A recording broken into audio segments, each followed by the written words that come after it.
Hi everybody. Thanks for joining me again. I am so glad to be here. I just got done with a class, an online Zoom class with Joji Zoom. I can't believe it. How often can one say that, right? I will tell you about that in a little bit, but it was so easy to sign up for. It was the best value ever, and I highly recommend it. I will be linking it in the show notes so that when she gives this class again, you'll have a heads up on it. But it was about getting your sweater to fit. I've already forgotten the proper name of the class, but it is about getting the right garment size for you. So, all right, with that said, I am here in the living room sitting in front of a bay window because it is so gray and cold and windy and yucky outside.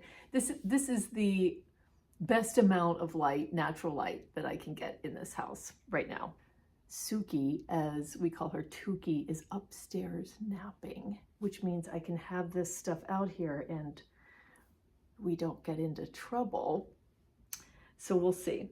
All right, I feel like it's been a while since I've actually talked about my projects, because I did a things I've learned or my favorite tools after my first year of knitting. And so I'm here to talk about my projects. I don't know how much I talked about this vest that I redid, so I'll just talk about it quickly. But then I've been working on some other things that I'm really excited about telling you about. So I'm gonna open up my Ravelry and talk about this vest that I made. I meant to do this in February, Fix It February, but it ended up in March. So this was a Stockholm vest, a Stockholm slipover by Petite Knit that I actually wore to Rhinebeck.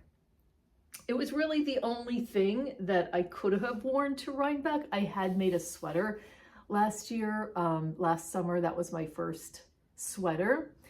But I had made as my first garment the Ashley Lillis Open Trails vest. But I mean, it's riddled with obvious errors and everything. So I wasn't going to wear that. Plus it's a mud brown. So I really liked the fact that I at least had a bright colored, can you even see me? Should I do a kneel? Kind of. Yeah, the Stockholm slipover it's a beautiful pattern. I highly recommend it. It's just that the body was like, I think the chest was fine, but the body didn't have body shaping. Not that this one does, because it doesn't. And knit to the way the pattern was, which I didn't know how to do it otherwise. The length was a bit too long for me, and I really liked my Open Trails. I really liked my Open Trails vest pattern that I had made, even though it's bottom up. So I thought, I love this yarn. I purchased it at my first fiber festival, which was in Pittsburgh. Pittsburgh has a fiber festival in August, and I got this from the Yarn Birds truck. It was a really big deal for me because it was Walcot yarn. I think it's Origin. It's a beautiful worsted yarn. And let me see if I can get into these details, because there's something here that you may already spot that I need to correct. So, you know, it all turned out well, I think. I like the detail here. It's nice and crisp, but there's like this blip that's pretty obvious on the neckline ribbing, which you pick up and add, thank goodness, for me. And so I don't like that. And the bind off is making this, it's tight, so it's making it go this way a little bit. So unfortunately, I don't know what I was thinking, but when I bound off like not even in pattern, but just by doing purl, not purl, but knit, a regular knit bind off. These armholes are fine. I usually don't have any problem with armholes being too tight, and I actually never really have problems with a neck being too tight, but this isn't tight. It's just that it's not tight for me to put it on, but it is pulling this. So I'm gonna take it out. I'm going to unravel, not all the ribbing, but down to, you know, here, after the blip, so that I can go back up, and then I can do a binding off in pattern. I've never done a tubular, I've never done an Italian bind off.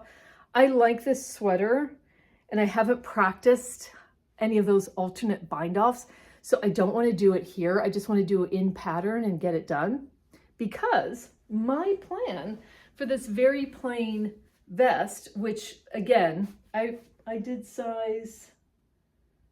the same size I did the last time, which is size 1, using size 7 needle. This got the right amount of ease for me. Like, I love it.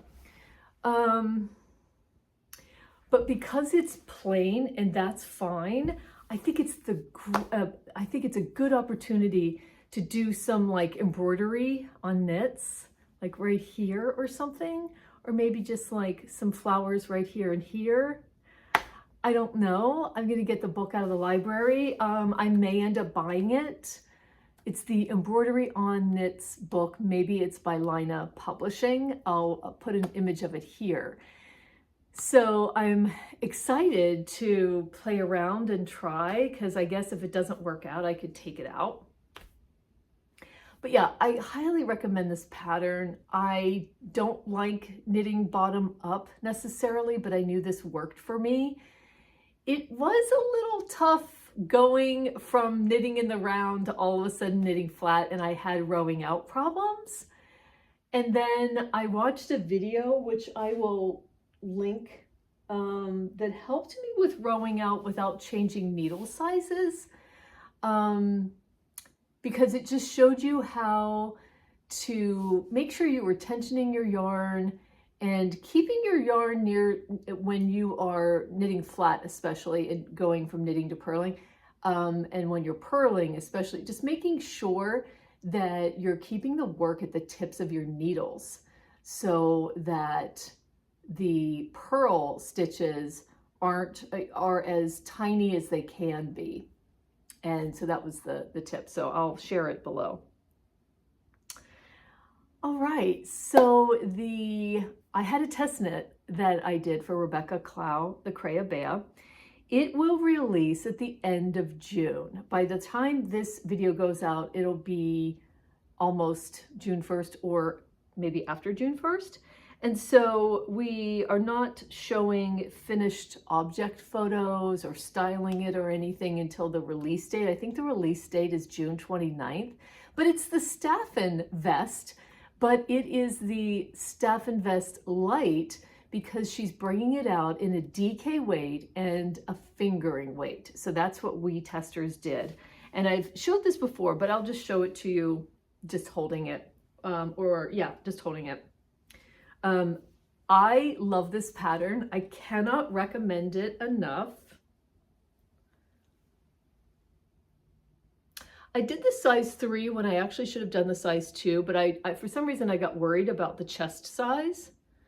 And this is plenty big for me, but I could have gotten away with the 2 and it would have been closer to my body. But I actually like it being the way that it is. If I still don't like it after trying it on with a shirt under it, which I actually haven't yet other than a t-shirt, then I may rip it out. Then I would unkink this yarn by soaking it, and I may actually dye the yarn before I make the Staffin again. I don't know. I have some Dharma dyes from my daughter who used to do some dyeing, tie dyeing and things. So I'm not sure even what color I would make it. I will take suggestions, like could it be a navy blue or a green? I don't know. I might leave it, as I said, the way it is. The one shirt that I would love to try it on with, that I actually haven't yet, because I guess this has just gone out of my mind until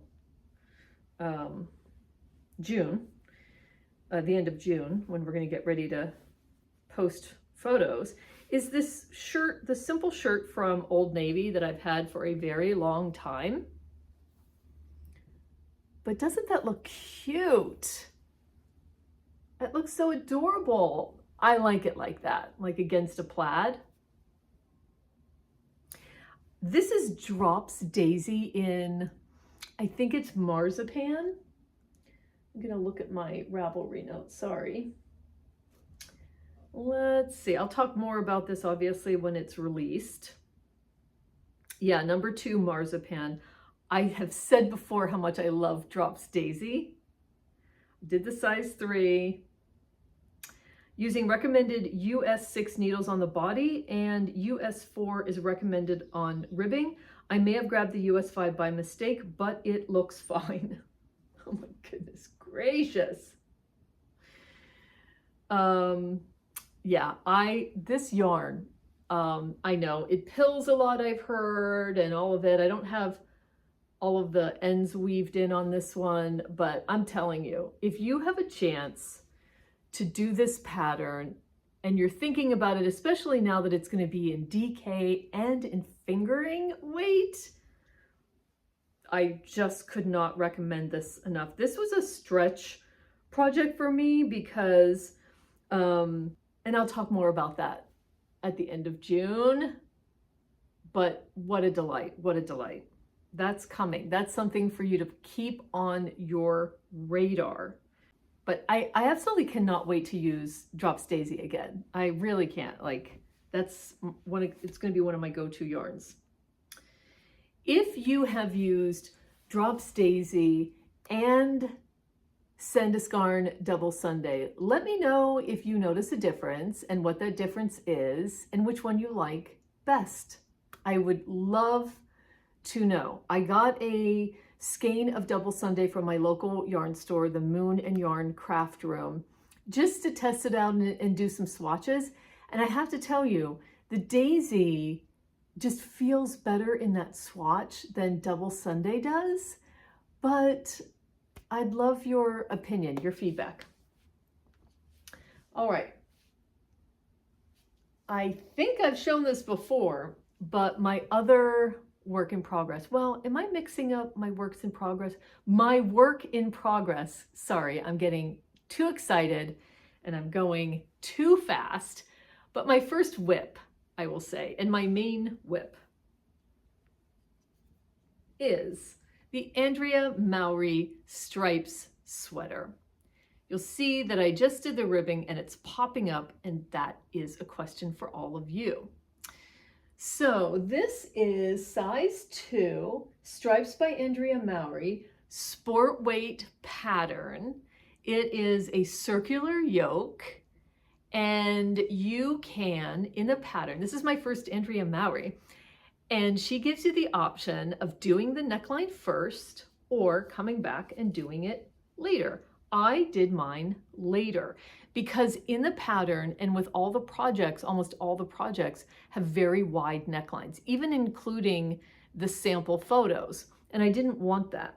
You might see that I've got some elastic in there. I've got some elastic threaded in here that I'm just keeping here in the meantime, and that I will finalize once the sweater is done and the arms are in and all of those things, because when I'm done. So I'm just keeping all of my options open. But as it is right now, in the way that that it's cinched in, because I guess when you do a neckline later, it does create a stronger neckline. And my friend BB from, oh my God, what is their podcast called? I'm drawing a complete blank. Just Another Knitting Podcast? I'm not sure. I'll put it right here. But Bibi and Stephen are wonderful people and beautiful knitters in New Zealand. And I might have asked her about this, or she may have commented on my last video when I asked. But I did go ahead and put the neck in, and I loved doing that. There's a little bit of an issue I had here when I started with my first color, and then all of a sudden she said to change colors. I don't know what I did. It doesn't matter. I've moved on. I'm way past worrying about that, because as the sweater built, like it's not an issue to me anymore. I just steam blocked this. So I had blocked the first half, and then I just steam blocked the rest today, because I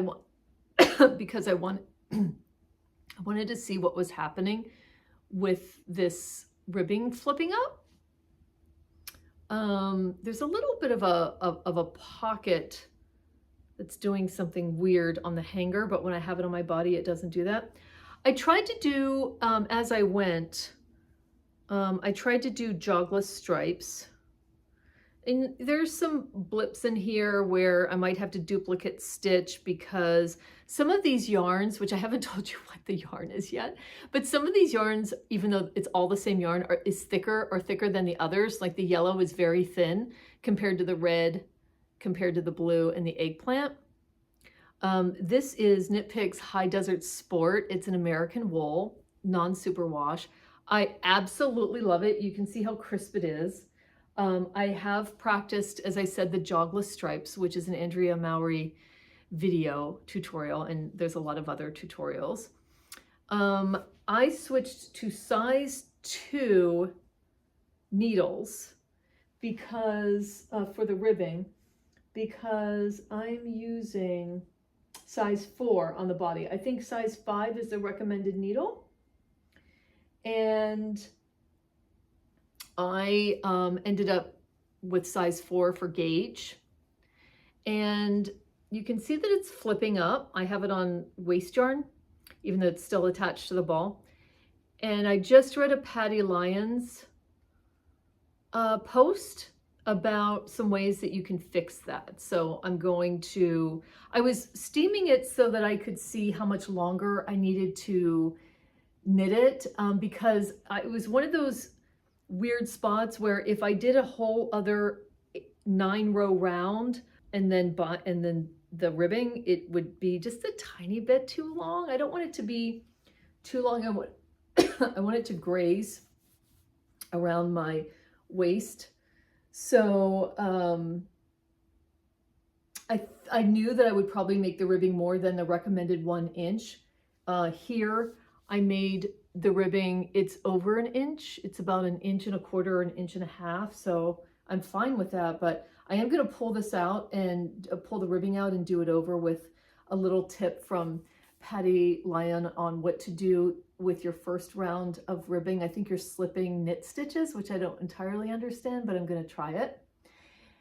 And then I will have fun starting the sleeves.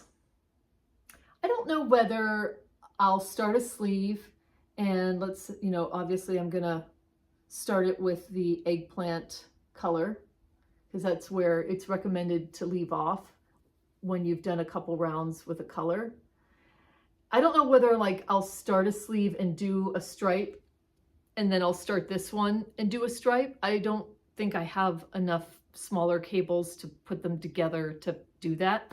So I guess I won't, other than doing some of the stripes, putting it on waste yarn, and then some of the stripes. I mean, I might do that.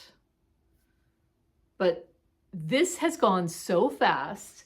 I started it on, I cannot tell you how much I recommend doing a striped sweater. I started it on May 10th, and it's Saturday, May 30th, maybe. And then I left it at home for 7 days because I went on a scuba diving trip. So a week out of that is not counted. And the steaming, I got the steaming tip from Andrea Mowrey. I had seen someone talking about it. I think it was Knit LA was talking about the Arnie and Carlos video about how they steam their sweaters. They don't put them in water and bring them out and dry them and all of that. They've spent their career steaming sweaters, and they go into why, and I'll link that video here. And so I did it that way on the top, but that method is actually with an iron, and you put a wet tea towel on the sweater, and then you are gently putting the iron on top of the tea towel. But I felt like that was too close to comfort, like too possibly felt wool. So when I saw Andrea Mowrey's last video, someone had asked about steaming, and she uses a hand steamer, puts it on a hanger, and then steams the sweater. And she goes into how she does that very gently, and then it's going to be a tiny bit damp, so she then takes it off the hanger, lays it down, lets it dry as you normally would, but it only took a couple minutes to dry. And she talks about how you can see the sweater transform, like it just starts to relax. And that's exactly what happened. Not dramatically, but at least I could see, I was wanting to address the ribbing flipping up, but I could see then how long it was actually going to be when it was done. I have all of the high desert colors linked in on my Ravelry page, which I'll link in this video. But I just wanted to show you the lovely colors. Sorry about the crinkling. I'm not going to guess the colors because I have forgotten now, but I just wanted to show you this beautiful wool. This red, for some reason, came in 50-gram skeins instead of 100 grams. But this was on sale at Knit Picks, not just their 20% off sale or whatever they just had, but it was reduced because they're moving to, what is it, an RWS certification, which is a, it's either an environmental or it may be an environmental certification, which is fantastic. So they're getting rid of their $15.99 a skein high desert sport. And one of these colors, I don't remember which one it was the RWS certified. And so that one was almost $10 more. It was $24.99, but I got it anyway because I really wanted these colors. I don't know what it was. I knew I wanted to do it in high desert sport. I was working with a finite amount of colors in their palette. And I really wanted to try to use the ones that were reduced, but I didn't limit myself. I thought just put together a palette. And I did, and I love it. I absolutely love it. So I am thrilled. I am gaining confidence by doing a stripe. I didn't think I could do it. Andrea Mowrey really holds your hands and tells you when to change yarns in that beginning where, you know, you're doing a bunch of things like increasing, and you're increasing within a stripe, and then she tells you to change colors, and then also you're doing short rows, which you really can't see, but they're in there, and you're doing them pretty far down. Maybe that's the bump out, but way after you think you shouldn't be doing short rows, you're still doing a little set of short rows. It was interesting. So yeah, maybe that's what that bump out is. I just followed the instructions and did them when she told me to. But I just couldn't be thrilled. I have lots of ends to weave in, but in the meantime, after I was done with the yoke, I could relax a little bit because I wasn't increasing and I wasn't doing short rows. And then I realized that I could at least weave in the beginning of the new color with the old color by doing the Stafen Vest method. He has a weaving Stafen method. I don't do it for the entire tail, but I did it for a couple stitches so that I was securing the yarns when I was joining in another yarn. So I've been doing that at least. Again, the only thing I would say about this yarn in the sport weight anyway is that there's varying thicknesses in the skeins of the different colors, and that's a little frustrating. I especially will say that about the light yellow.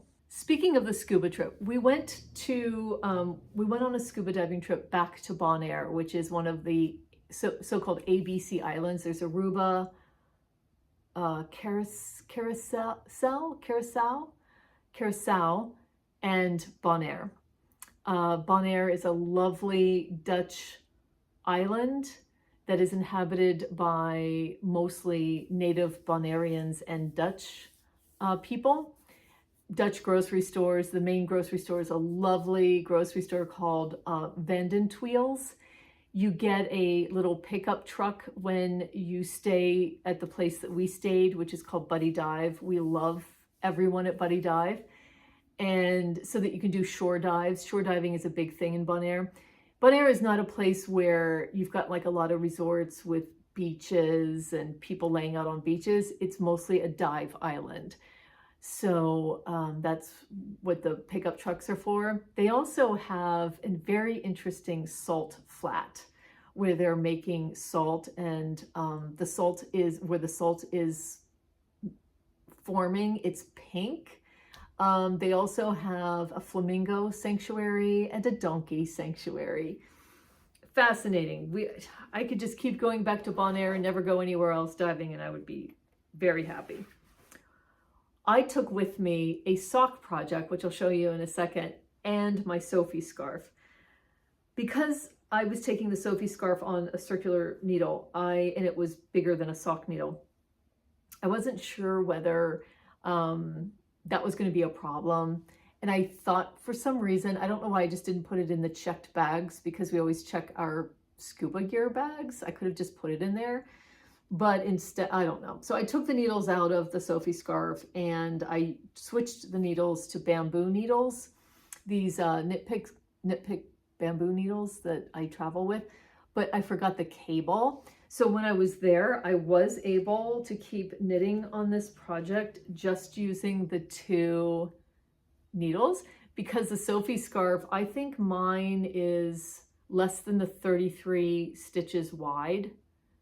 Somewhere in between 25 and 30, I can't remember, but I worked on it while I was there, and I think I'm ready to start the decreases. This is how I do mine, so that it's a little longer than just the little kerchief. This is Plucky Knitter yarn. It's definitely more coral than it's showing up. This is Plucky Knitter, and it's got a little bit of cashmere in it, which is why I'm making it into a Sophie scarf, because my other one, my favorite one, first one, does too. It's Magpie Fiber Swanky Sock. This one's Primo Fingering, and it's 75% superwash merino, 20% cashmere, and 5% nylon. It's called Punchy. Yeah, it's really cool. So I'm in no rush. I think I'll just maybe keep this for another trip we're going on, because yeah, it's the perfect trip knitting for sure. When you're tired in the evening after doing what you're doing, and maybe just for a couple minutes in the morning. The sock project I took was using this Explore Knits and Fibers sock yarn, which was very lovely, which was very generously given to me by Hygge Canyon. Hygge, I don't know how you say the word Hygge, but she is a knitwear designer, and this is a Denali sock, Cookie Dodo. I do think it's an older color, because I don't think this is around anymore, but it's like chocolate chip cookie dough. And look what it does. Here, I'll show you this one, because I'm done with this one. I just haven't done the toe. Do you see those specks of black? Like the chocolate chips. Isn't that lovely? It's lovely yarn. I am so glad I got to try this. It's so plump and wonderful. And then I used some Knit Pick Stroll for the cuff. I don't know why. And I just do like, I don't know what it is, 10, 15 rounds on the ankle. This is my first time using size 0 needles. And still the cuff is baggy on me. I don't know what to do. Should I go down? Does anyone else have this problem? It's 56 stitches. Oh, it's so frustrating. I just don't know what to do. But I was just at a place that I didn't want to Kitchener because we were traveling again on the plane. So I just started the second sock, and then I'll go back and Kitchener. I have about an inch to go on this one or something like that, a little over an inch, and then I'll be done. But I do like to start the second sock, especially if I'm doing, because I do have 2 sets of the 9-inch circulars. I do like to start the second sock while I'm making the first one, just so I have it started, even if I'm taking off the needles and using them for the Kitchener, because I use 2 sets of 9-inch circulars for the toe to do the Kitchener, to do the reduction of stitches, I should say, not to do the Kitchener, and put it on scrap yarn and just save it and then go back to it when I'm done. So I do find that really helps me. Oh, okay, so before I get into what I might be doing next, I definitely know what I'm doing next, but I want to tell you about the Joji Locatelli class that I just took. It's how to get the best sweater fit. And if you think you've taken measurements of yourself, you really haven't, unless you've taken a Joji Locatelli class. All we had was the handout, and we just needed a measuring tape. And it was a Zoom call. And so it was so lovely to see her. And she showed us, because it's Zoom and it's a camera, she showed us, like, obviously do the bust, do the upper bust, and all these other measurements. And I learned what yoke depth means and how to know what your desired yoke depth would be and how you could change it. Now, she talked about things like the halibut sweater that have a design and it's known to have a long yoke, and that's maybe an exception. But if you're just doing like color work or just a round neck like this striped sweater, like, where is the perfect place for you to split for sleeves? And so we did all these under like arm depth, and this underarm to waist and back, and all kinds of things. I can't even explain it. So if you see her offering that class and it's good for you to take a Zoom, I highly recommend. She went over the 2 hours. I can't say that she'd do that every time, but she did. And oh my gosh, I feel that I took good notes, but her handout is just fine on its own. But I took notes about my measurements, and she's got all these schematics on the handouts, and I just feel like it was so valuable. So take a look out for it, sign up for her newsletter so you know it's coming. I was in Bonaire, so it wasn't that long ago when I got the email, and I signed up, paid $49, and I feel like I'm so educated. The next thing on the docket for me is a test knit. I am doing you can't see this, I'll put a photo that came with the email. I'm doing a Brianna Arlene pattern. I love Brianna Arlene. I love the Southwest and the West. We go to Colorado and other places in the West as much as possible and go hiking and climbing. And so I love Brianna Arlene's aesthetic. And she is, she's going to be putting out a design called Desert Days Sweater. The thing that appealed to me about this, as you can see in the photo, is that it's got color work on the sleeves, and I loved this variegation in the yarn she used. So she's using an indie dyer, which is lavender. Is it lavender and loon or lavender loon? Either way, it's lavender and loon, I'll say.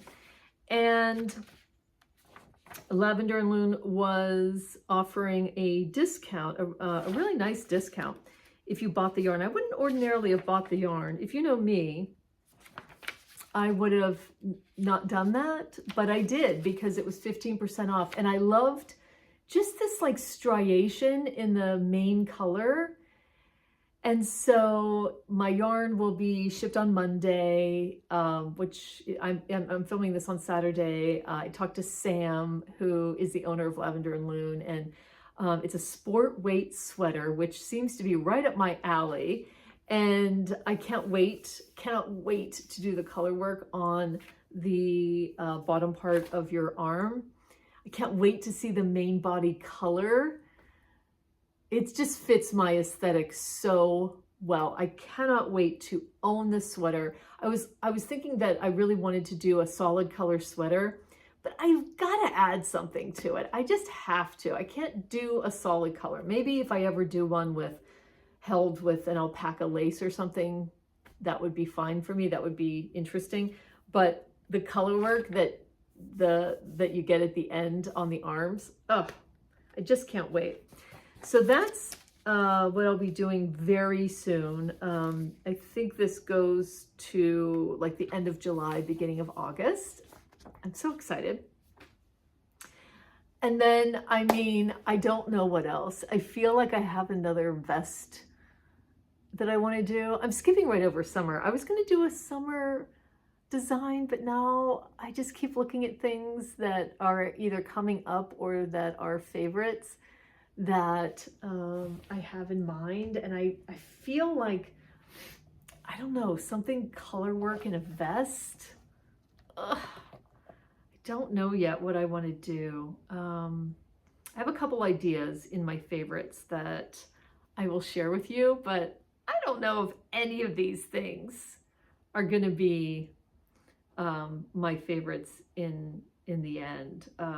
Who knows? I'll tell you what I'm obsessed with. This is not a vest. Oh my God. It is by Andrea Mowrey, and it's the cat knit pullover. This is one of the sample photos. I'm going to do a swatch because I'm obsessed. I like where the yoke depth goes on there. It's fingering weight, and that's the other thing that I really like about it, that yes, it's going to take me a very long time, but that it's not going to be big and bulky with a big bulky yoke. This is the designer's photo. Sorry, that wasn't the designer's photo. She did this in La Bien-Aimée Twist Nouveau.